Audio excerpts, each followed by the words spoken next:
Алардын кыймыл-аракеттери мамлекеттин коомдук саясатына экономикалык таасирин тийгизбейт. Кылмыштуу топтордун мыйзамсыз кыймыл-аракеттери тагыраак айтканда алар банк заттары сатуу, каракчылык, урук тоноо, мыйзамсыз ишкерлүүлүк, иш аракеттеринен пайда табуу үчүн криминалдык чөйрөдө өзүнүн таасирин күчөтүү максатында бири-бири менен каргылышып кылмышка барып жатышат. Ал эми уюшкан кылмыштык топтордун мүчөлөрүнүн кыймыл-аракеттери ички иштер тарабынан катуу көзөмөлдө тургандыгын дагы бир айтып келет. Ошол себептен айтылып жаткан мыйзамсыз кылмыштын жасагандар тез арада аныкталып, кылмыш жолуна тартылды. Жогоруда баяндалган мыйзамсыз кылмыштын ишин алдын алууда уюшкан кылмышка каршы күрөшүү багытында өз ишин жана милдетин так аткарылган ички органдардын айрым жетекчилери жана кызматкерлерине карата тиешелүү кызматтык териштүү иштери жүргүзүлүп, катуу чаралар көрүлүп, жыйынтыктар чыгарылды. Уюшкан кылмышка каршы күрөшүү боюнча белгилешкен ички милдеттердин негизинде республикада бардык күч түзүмдөр тарабынан кызматташып калган айрыкча улуттук коопсуздук комитети менен биргеликте иштер жүргүзүлүп, мындан ары да тынымсыз күчөтүлгөн шартта кылмыш алып барылды. Урматтуу жалпыга маалымат карап аткан өкүлдөр, бүгүнкү күндө айрым жаштардын кылмыш чөйрөсүнө тартылуунун бирден бир себептери бул алар жеңил кылмыштар, убактылуу кол жашоого, кылмыштуу жол менен келген акчага, түз байлыкка тартылуусу. Ошондой эле жеңил көз карашта келечекке максаттуу болгон. Ошондуктан учурдан пайдаланып, мен кайрылып кетем.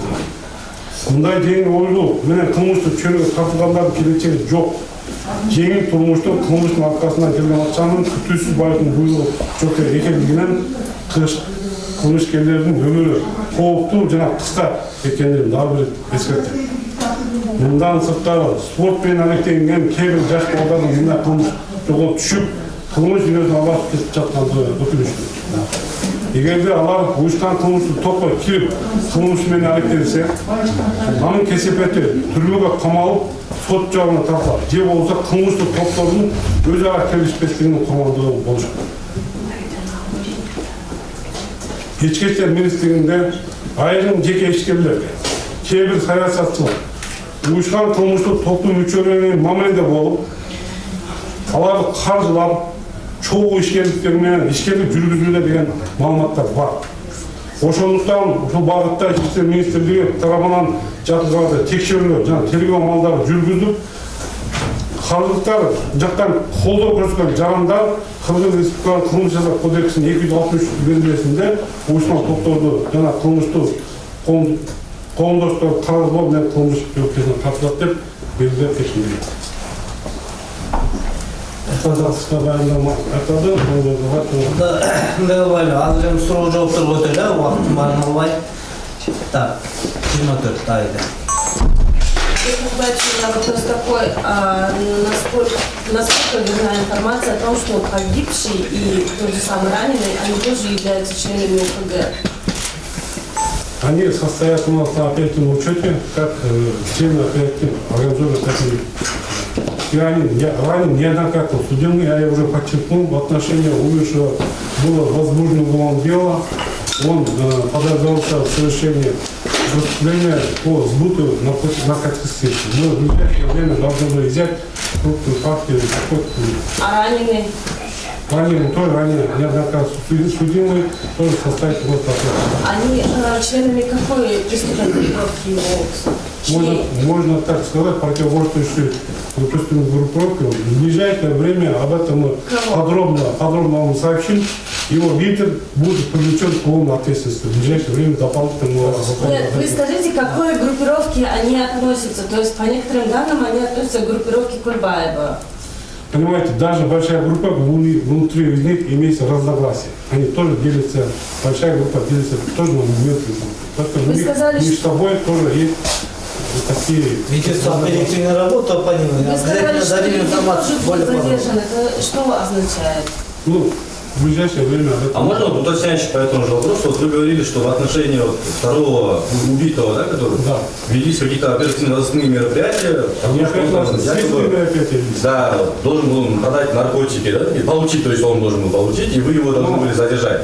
А куда смотрели оперуполномоченные, которые вели именно направление в его деятельность криминальная, да, чтобы предотвратить тоже убийство, вот эти криминальные разборки. Они, Мы работали куда они пропустили все это? тем, что да, мы работали, что у нас была информация, что он сбывает на какие-то мелкие партии. Поэтому был контрольный закуп у него, мы в ближайшее время должны были взять у него крупную партию. Ну, тем более контрольный закуп был, они же Да, должны разбирать. мы постоянно... Мы ожидали крупные, Да. особо крупные партии, поэтому Тем более разработку. а тем, кто работал, да, будет дана оценка. А значит ли это, что идет ваше, в том числе, да, передел собственности между криминальными... Таким подгруппами, скажем, как вы сказали. Кто кого бьет? Очередь на шашмала. азаттан ресторанның неме қолында криминалдық іс әрекеттер неге көбейіп жатады жаңа алармен күресуге күш жетіштігі Биздин күч жетиштүү криминалдарды көбөйүп атат деген туура эмес, просто акыркы убактарда биздин мамлекет жетекчиси тарабынан президент тарабынан талаптар коюлган ушул боюнча жумушту күчөтүү максатында. Ошол себептен акыркы убакта болуп жаткан бул улуттук коопсуздук комитети тарабынан биз тараптан камалып жаткан кылмышкерлердин саны өсүп жаткандай көрүнөт. Бирок андай эмес. Просто биз бардык ошол уюшкан кылмыштык топтун мүчөлөрүн азыр контролдоп, мурдагы иштер болсо дагы, кандайдыр бир деген майда иштер болсо дагы кылмыш жолун тартуулайбыз. демек буга чейин күрөш болгон эмес Болгон, болуп келген, бирок акыркы убактарда талап күчөп жатат, жок талап күчөгөнүн себебинен жумуштар күчөйт. Күч жетпеген үчүн Нурбек Такович, можно уточнить, пожалуйста, а что стало причиной такого жестокого преступления? И это правда, что погибший и раненый ранее год тому назад избили тех же представителей этой группировки? У них была потасовка уже. Мы сейчас разбираемся о причинах. Ну, причину, можно сказать, передел сферы влияния. Самая основная причина – передел сферы влияния. Они занимались, и вторую группу сейчас подразбираем в совершении других преступлений. По оперативной информации они тоже занимались перевозкой и распространением наркотических средств. То есть у них не было в прошлом году разборок между собой? Мы сейчас уточним. Мүмкін болса да бір сұрақ. Қадір Досанов бойынша сіз жаңа айттыңыз ғой, 10 жыл сотталғанда, анан біз білгенден ал 2021 жылы қармалауына қайра шыққан болчу да, анан бұл жолы да шығып кетпей қалған. Негізі эле ушул кармалып кайра чыгып келген боюнча эмне деп комментарий бересиз? Эми сот жолуна саткан сот четин чыгарат, ошо сот чыгаргандан кийин өзүнүн жазасын өтөп чыккандан кийин гана бошотулат. 2021 жылы сот 2022 жылы соттолуп чыккан, бошотуп чыккан болсун. Азыр кезде өтө орган боюнча шектелип болушуну тартылды. Анын бошоп кетишин өзүңөр билесиңер да, сот органдардын чечимдеринде ылайык ошондой болуп атат. Так, дагы Что ММА менен машыккан спортчулар боюнча ушул кылмышка чектүү деп каралган көптөгө коомдук айтып жүрбөйбү? Регистрин тактайм башкача айтканда. Ошол боюнча Ички иштер министрлигинин статистикасы кызыл далил болобу же барбы сиздерде ошол маалымат? Азыр айтып кеттим, эң өкүнүчтүүсү биздин ушул спорт менен машыккан биздин жаш балдар, спорт чеберлери, ошол кылмыштык топтун мүчөлөрүндө жеги баалашпаган эң өкүнүчтүү болуп атат. Алар биздин өзүнүн ден соолугун карап, биздин деген тууын көтөрүш канча деген спорттук сыйламаларда медалдарды орундарга алып келсе, бизди сүйдүк. Өкүнүчтүүсү ошол спорт менен машыккан кээ бир биздин жаш балдардагы аралашып, биз аны кармак жолуна тартуулабыз. Бирок ошол спорт менен машыккан спорт балдарынын ээлери менен биз дагы жумуш жүргүзөбүз. суроолор жок болсо жыйынтыктайлы, анда бар. Еще неизвестно мера пресечения остальных задержанных, кроме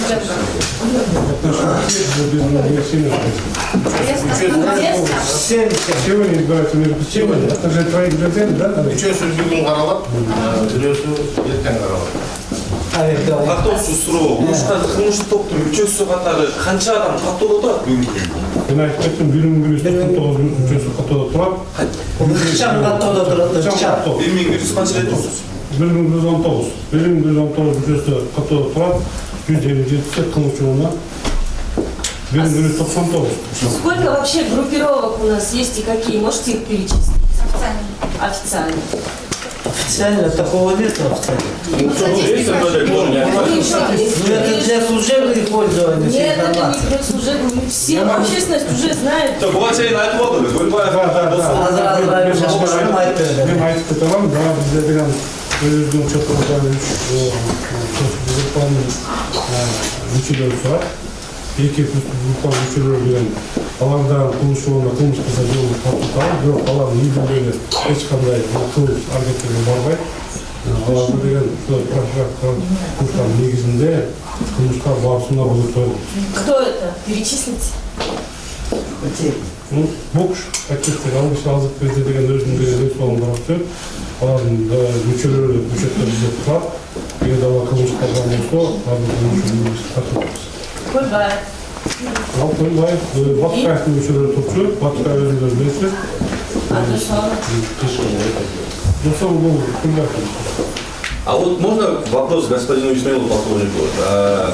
По Дженго, да, вот, допустим, много раз его, вы же говорили, освобождали именно суды, казак такой есть член ОПГ, который тоже неоднократно милицию задерживали, его освобождали. А вот, Не он сидит, короче. вот с убитым Чингизом Джумагуловым был случай, когда он на заправке жестоко избил парня, бросили его возле роддома, он скончался, и Джумагулова освободили с решением суда за недоказанностью преступления состава.